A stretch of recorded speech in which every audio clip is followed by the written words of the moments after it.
So, hi, how did you get into football? I think the same way everyone gets into football. I think Yeah. just playing in school, messing about with a ball. All my mates played for a team on a Saturday. Yeah. So on a Saturday, I've put back. I've played I can't remember a week I've gone without playing football since then. I think it was about 7 or 8. Very nice. Right, how was your time at Liverpool Academy? I mean, it's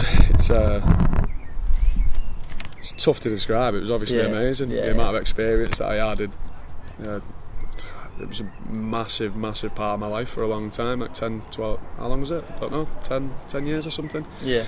And it was, it's always my life revolved around. It was unbelievable. All the experiences I could have, all the different countries I went to, different people I met, different teams I played in. It was unreal. But yeah, it was class.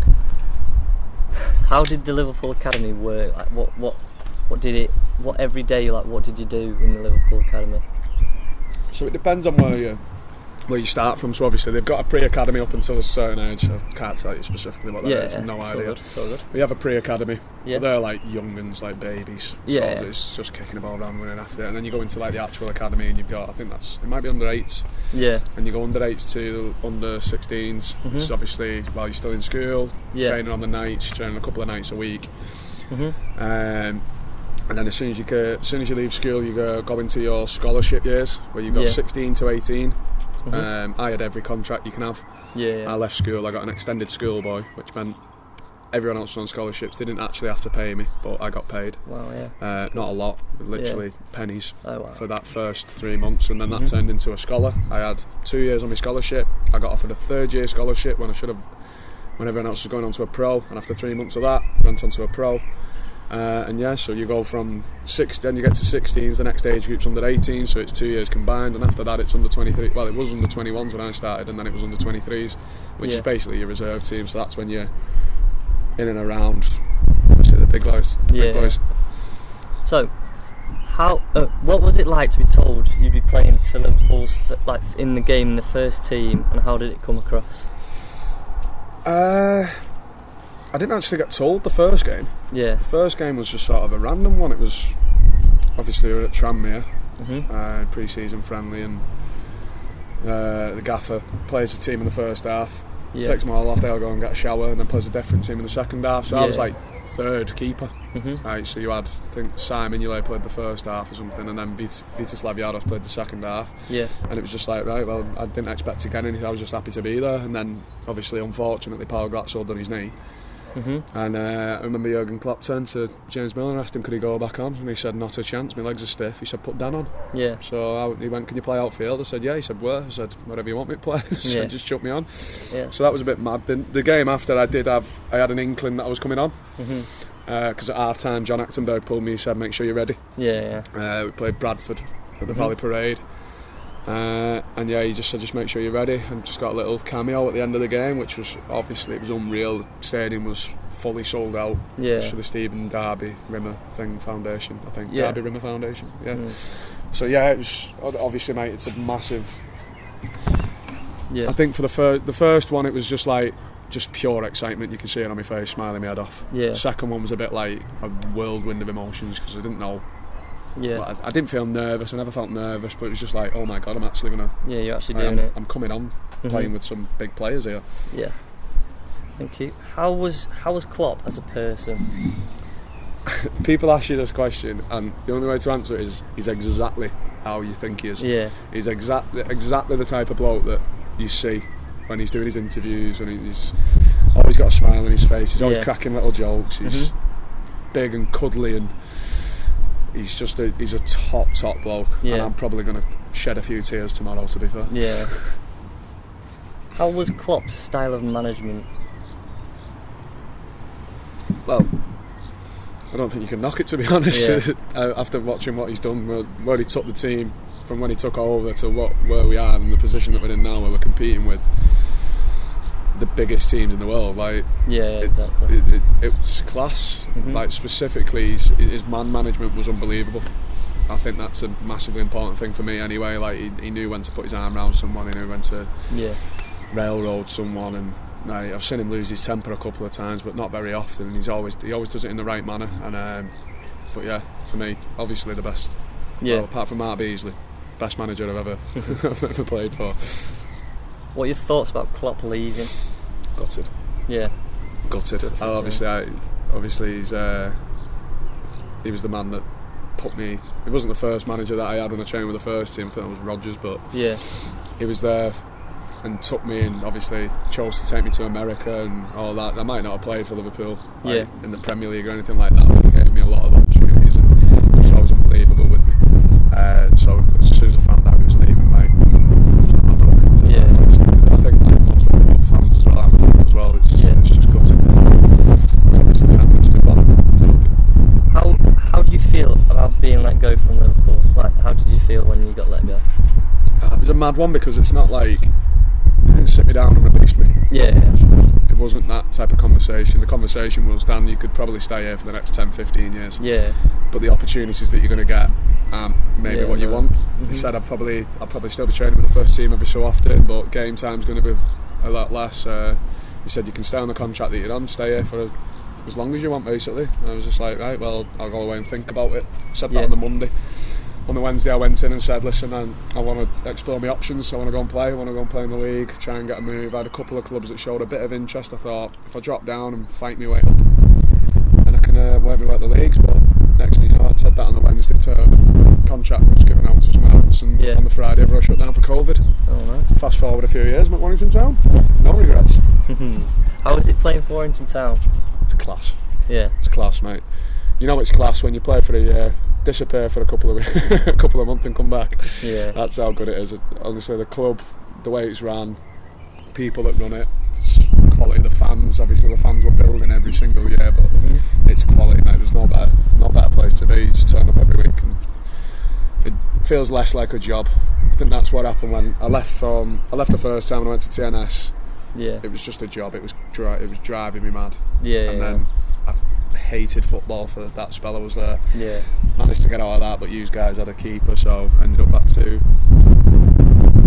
Hyde, and I just fell back in love with footy. Yeah. Another very similar club. Big, decent fan base. All of them are sound. Really enjoyed my football, and I'm really happy to come back and play in the National League North now. So. Very good. What is one piece of advice you could give to younger footballers trying to be like professionals and semi-pros and stuff like that? Don't. It's going to take a lot of hard work. Yeah. It takes a lot, and I mean a lot of hard work, a lot of sacrifice. Maybe obviously I'm not at the level where I want to be, not yet. Still got goals and still want to achieve that because I'm only young, but it takes a lot of sacrifice and so you just need to accept that you might not be able to go to that party on Friday, but what's more important to you, you've got to get your priorities in line really early doors. And when I say really early doors, I mean from when you make that decision you want to be a footballer. Primary school, saying I want to be a footballer, primary school to be given high school. I had to sacrifice a lot, sacrifice my skill and education. I've not got a qualification to my name. So I'm at school like 3 days a week for about 4 hours. But but also massive one, don't put all your eggs in that basket. Otherwise you end up like me driving around as a delivery driver. What is a highlight of your whole career?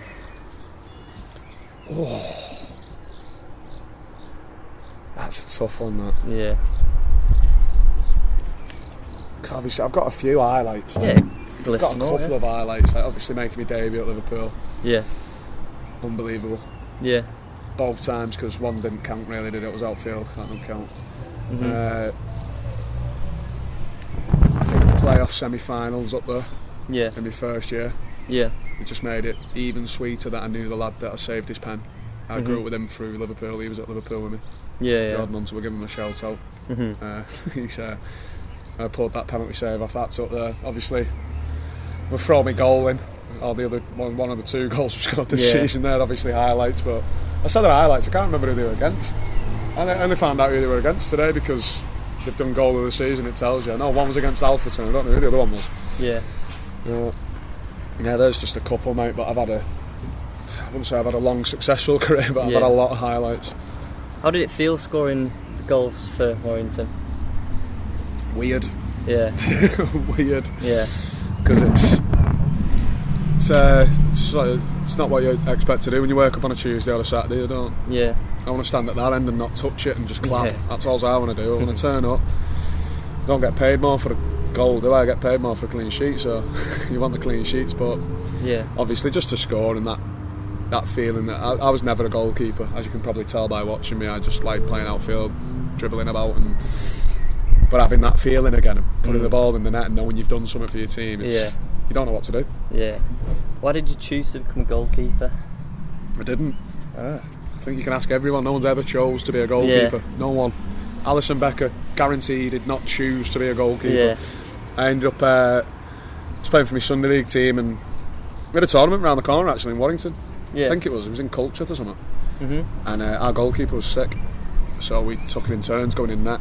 Yeah. And I went in net, and I was like Kez, swinging off the crossbar and everything, doing press-ups and cartwheels because I was bored. But when the ball came near me, I stopped it going past me. Yeah. And obviously, because I was alright outfield, I was just passing the ball about, and I had a Wigan scout watching me. And then since then, I've just sort of never looked back. I've always been a keeper. My mum tried to pull me out of goal because she said she thought I'd get bored.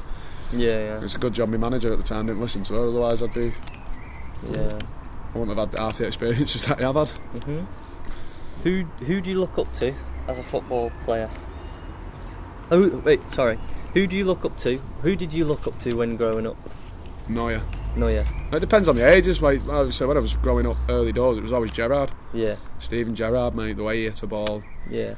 And it was just abnormal to go from just him being my absolute idol to being able to train with him. And then obviously he was my manager for a bit and everything. Like, it's so weird to go from he's like a god to you. Yeah, to being with him. You're on first name terms with him. Yeah. Like, and then obviously when I stepped into goal, it was always Manuel Neuer. Yeah. Always looked up to him. Maybe slightly less after the Champions League performance last week, but we'll let him off for that. Yeah.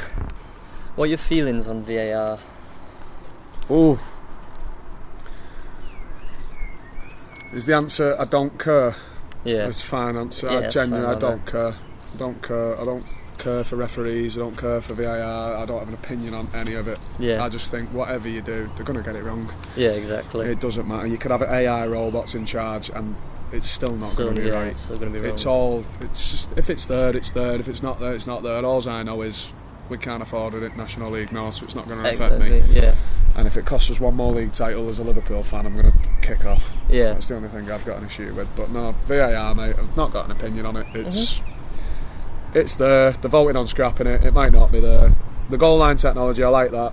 Yeah. Until it affects me. Just like everyone. Yeah. What's the best match you've ever played in?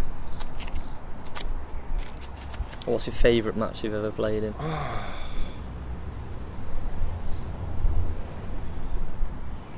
That's a tough one, that. Yeah. What's one that you can, just like last season or something, or if you can't remember? Yeah, I've not got a good enough memory for all this, but I'm going to say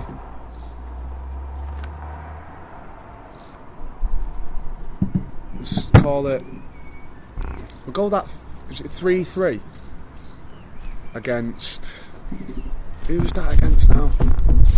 I can't remember.